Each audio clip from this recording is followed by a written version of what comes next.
countdown for blast off. X minus 5, 4, 3, 2, X minus 1, fire.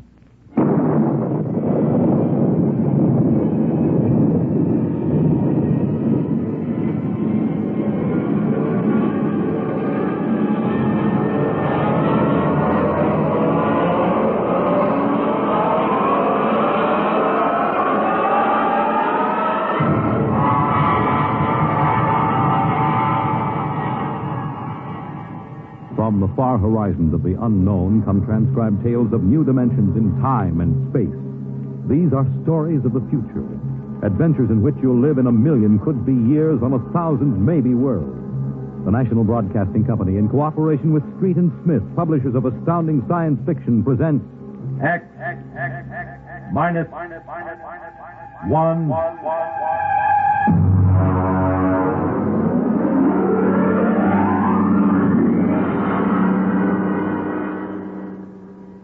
Tonight's story, Hello Tomorrow.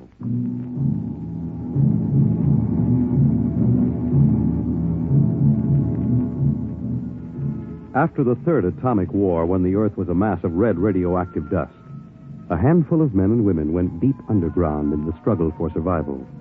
A new civilization was built deep underground, a civilization which must keep a ceaseless vigil against the deadly gamma rays which filter down through the Earth.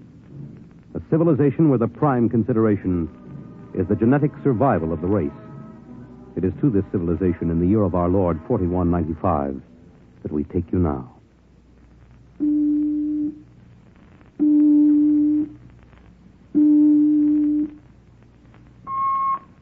Professor Lois Burton? Yes. I have a call from the Director of Emotional Stability for the Third Oblong. Go ahead, sir. Hello, darling. Hello, dear. How is the Director of Emotional Stability? My, how impressive that sounds. Don't joke, dear. You never know who may be listening. Sorry. How are you? You sound tired. Well, we've had some bad cases. Mostly frantic mothers who insist on imparting their feelings to children. I suspect it's chromosomes affected by gamma ray leakage from the surface, but the head of the psychotechnic division says they're glandular cases. But that isn't why I called. I have good news. What is it? The Genetic Board has approved our application for marriage. So soon? Our chromosomes tested perfect. We can marry any time we want. As a geneticist, you should know that our offspring should be 90 percentile of perfection. I know. Well, what's the matter? You are happy about it, aren't you? Of course. Terribly happy. I'm coming right over to the lab. You'll have to give me some time. Well, what's the trouble? No trouble. You know that genetic survey I've been working on? What about it? Well, I've finally gotten permission to study an actual living case, a specimen of imperfect genetic transmission. Really? They're bringing him, or it, up from the condemned cages on the lower level. You will be careful. There's nothing to be afraid of. The specimen is XJ12. It's been studied before many times and is quite well trained. Oh, there's my door signal. I'll have to hang up, darling. See you later. Yes? Professor Burton? Yes. I'm from the Phylogenic Institute. Oh, you brought my specimen? May I come in? By all means.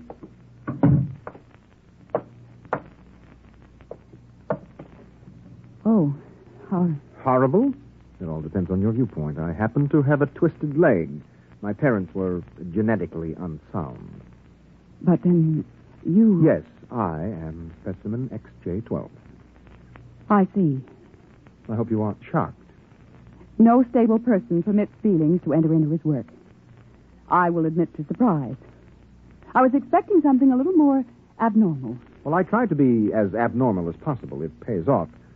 The Phylogenic Institute allows me out of the genetic cages ever so often so I can breathe the pure air of the upper levels and mingle with the genetically perfect. You seem quite well educated. I spent the first years of my life here in the upper levels. How is that possible?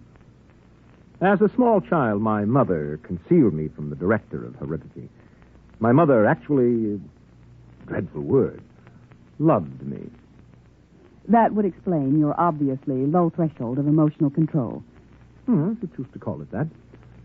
You seem to be struggling to repress a few feelings yourself. We will confine ourselves to the impersonal aspects of our work. As you please. I shall require you as a demonstration for a lecture I'm delivering to one of my classes tomorrow. At your service. Sit here, please. Grip these electrodes tightly. I'm going to calibrate your electrochemical tension. I'm quite familiar with the procedure. I realize that as an imperfect, I am expendable, but I should hate to be electrocuted. The charge is not lethal. Plus 15 surface tension. You know, you have beautiful hair. Plus 12 at a depth of 4 centimeters. My hair meets minimal requirements for the genetic code. And lovely blue eyes. Crystal clear. Plus 10 at 7 centimeters. Pretty. A perfect woman. Lovely expressive hands.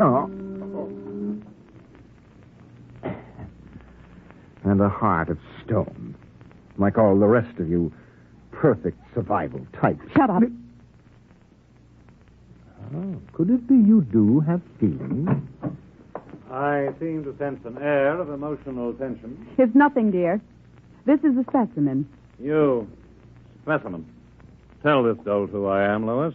This is the Director of Emotional Stability for the Third Oblong. You will address him as Mr. Director. Mr. Director. This creature seems quite impertinent. He's only a specimen, darling. Well, use him and ship him back to the cages. He's probably radioactive.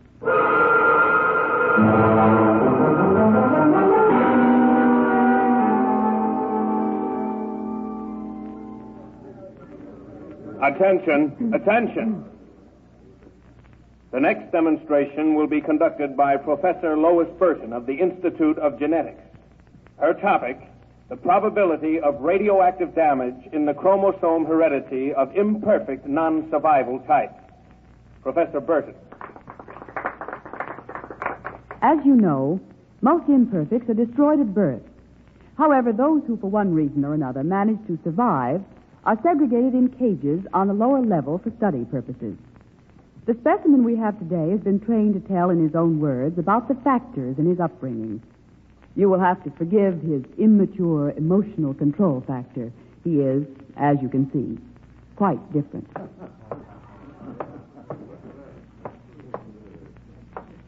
Specimen XJ12, you will proceed, please. Thank you. My mother was a psychotechnician in the Fifth Oblong. My father was an historian specializing in the records of pre-atomic surface culture. In the earthquake of 2170, apparently some hard radiation filtered down through the tunnels and penetrated the Fifth Oblong. The effect on my hereditary factors is quite apparent in this twisted leg. My father taught me in the last days before he was executed that every human personality is born with certain inalienable natural rights. The rights to have feelings, the right to mature, and above all, the right to be different from every other living organism.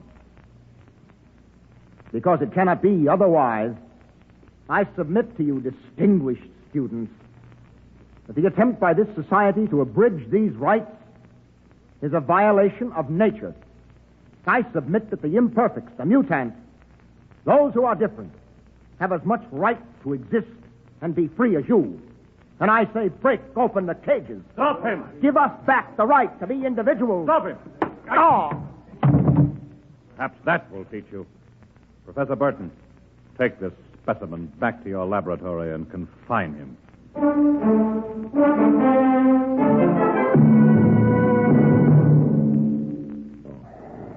Hold still while I bandage your head. Oh.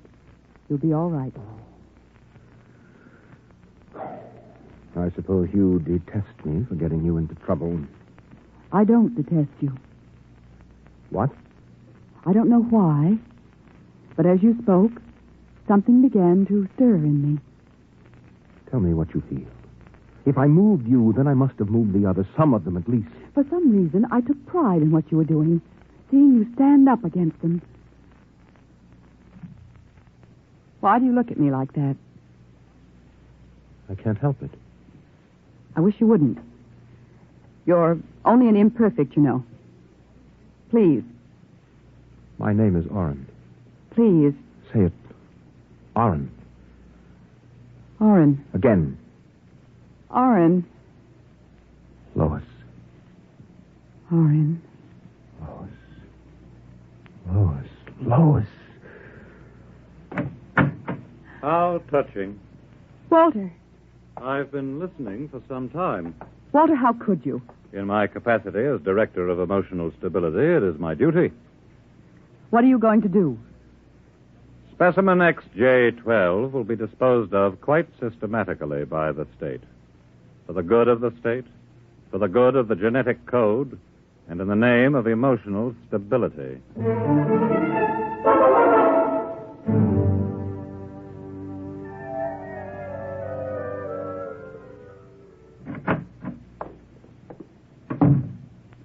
Walter, I have to talk to you.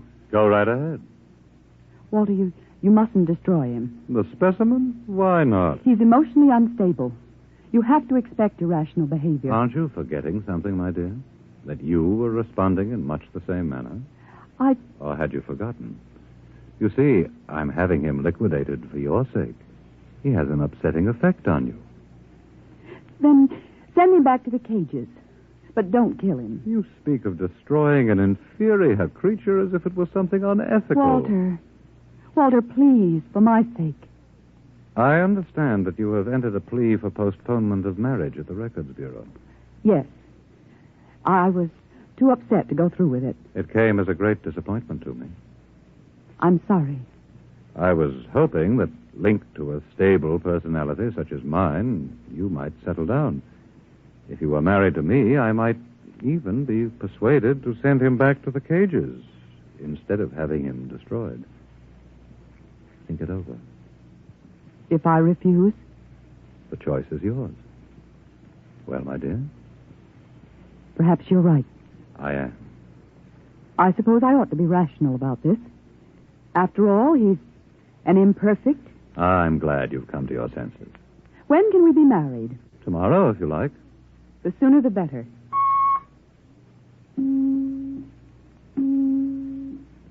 Let me talk to the custodian, please. Hello. This is the Director of Emotional Stability for the Third Oblong. I would like you to cancel the execution of specimen XJ12. Turn him over to be remanded permanently to the genetic cages. You'd better go. I'll pick you up in, say, an hour, and we'll make plans. All right? Yes. Yes, of course.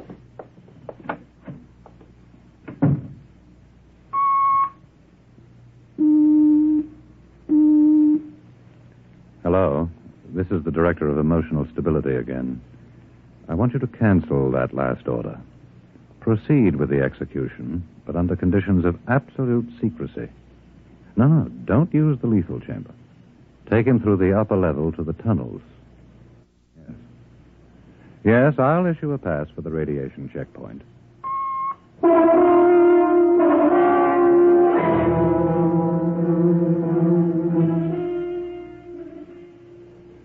Into the elevator.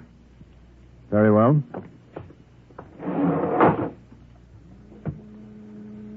Why are we going toward the surface? The cages are on the lower levels. Radiation check. I've never done that before. New procedure.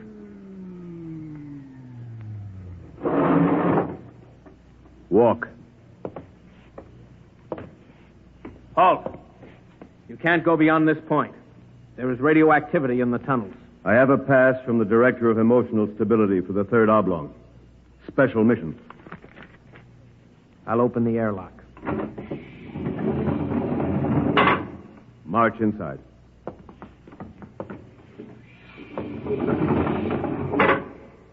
Turn around. This is how they get rid of the imperfects. Now, before you dispose of me... Yes? Help!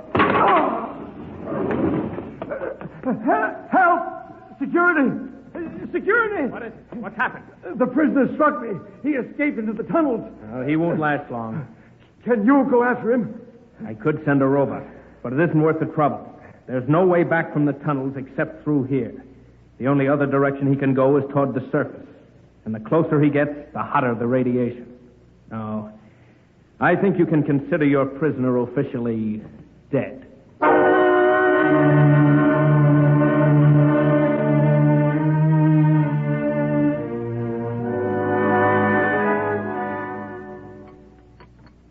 More wine? No, thank you, Walter. You look very beautiful, my dear. Very beautiful. Thank you. The wedding will be a small affair.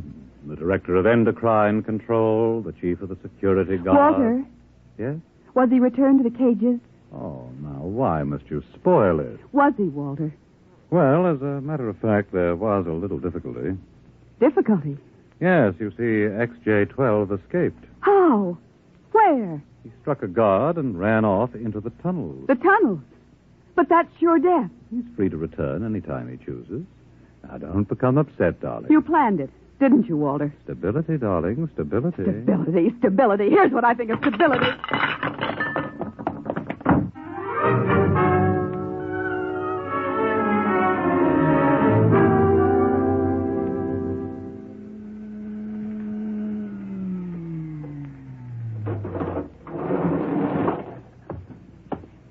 Halt!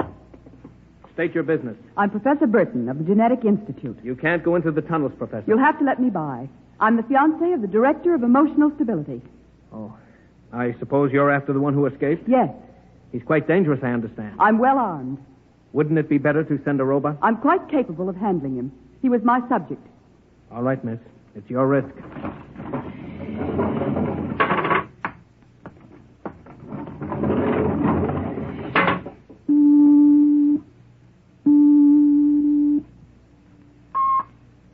Checkpoint. This is the Director of Emotional Stability. Yes, sir. If Professor Burton tries to pass the checkpoint, I want her taken into custody. Professor Burton just passed her. You said that... idiot! But, sir, she said that I she don't had care what she said. Stop her. Send robots after her. Get her back. Yes, sir. At once, sir. Robot control. Checkpoint to robot control. Order out all televocal robots into the tunnels. Have them bring back any humans. This is a first priority order.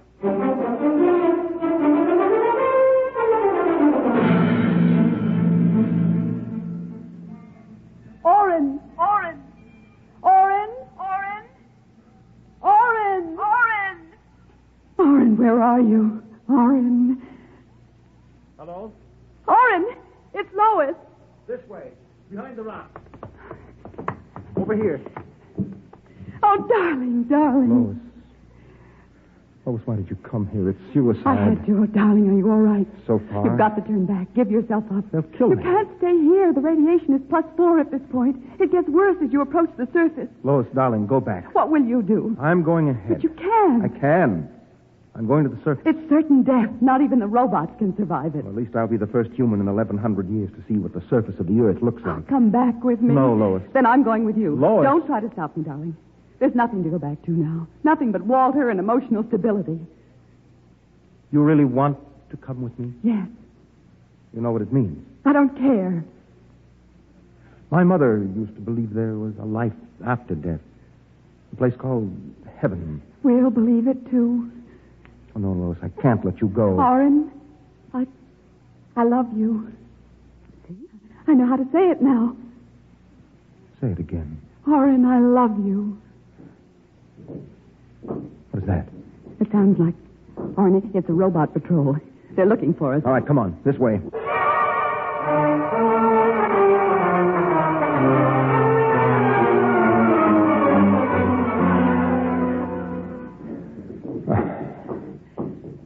Oren, wait. It can't be much farther, darling. The robots.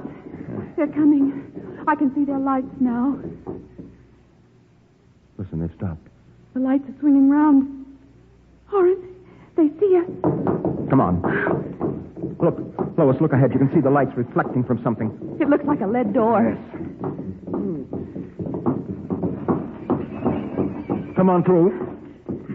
There must be some way to close it. Oh, yes, here. Let me help.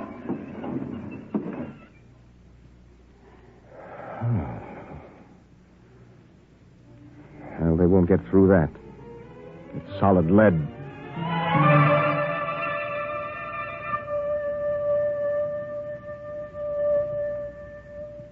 Oren, I feel so strange. are we? I don't know. Look. Up there. A huge round light. Lois. Yes, Oren. Lois, that's Luna. The moon. We're on the surface. How strange and red everything looks. How it glows. It's the radioactivity. Quiet and peaceful. And deadly. Oh, hush, darling, hush. Sit here and rest a while. Put your arm around me. Oren. Oren, I'm afraid. Oren, we're going to die. Don't think about that. Just think about us. Alone. The first humans to stand on the surface of Earth in 1,100 years. That door must have been placed there by the last handful of survivors who went underground after the atomic wars. And those other lights, the small ones, they must be stars. Oren, I'm so tired. Go to sleep, darling.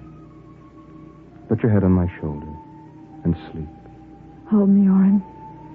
Hold me very close.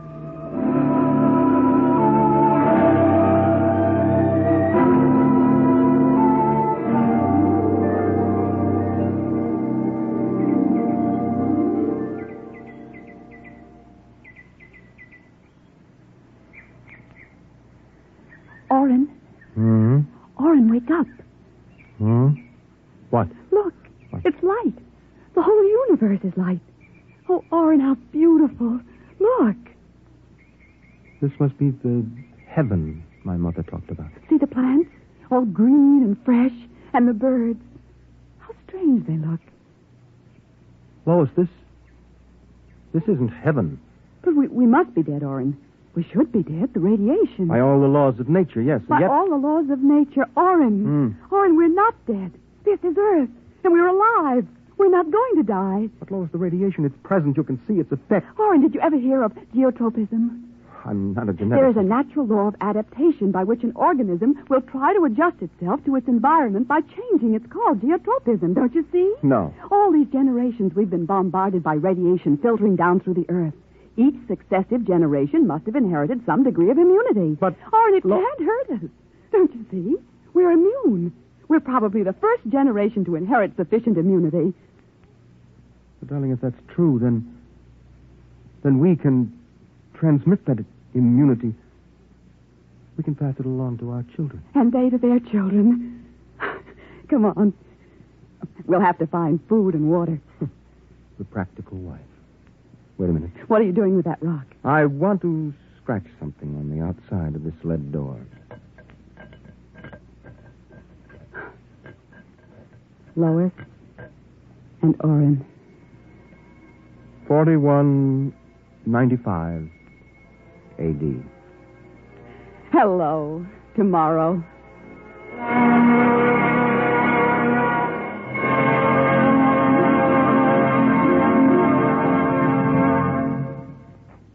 You have just heard X-1, presented by the National Broadcasting Company in cooperation with Galaxy Science Fiction Magazine. It was an original story by George Lefferts, starring Jan Miner and John Larkin, and directed by Daniel Sutter. This is the NBC Radio Network.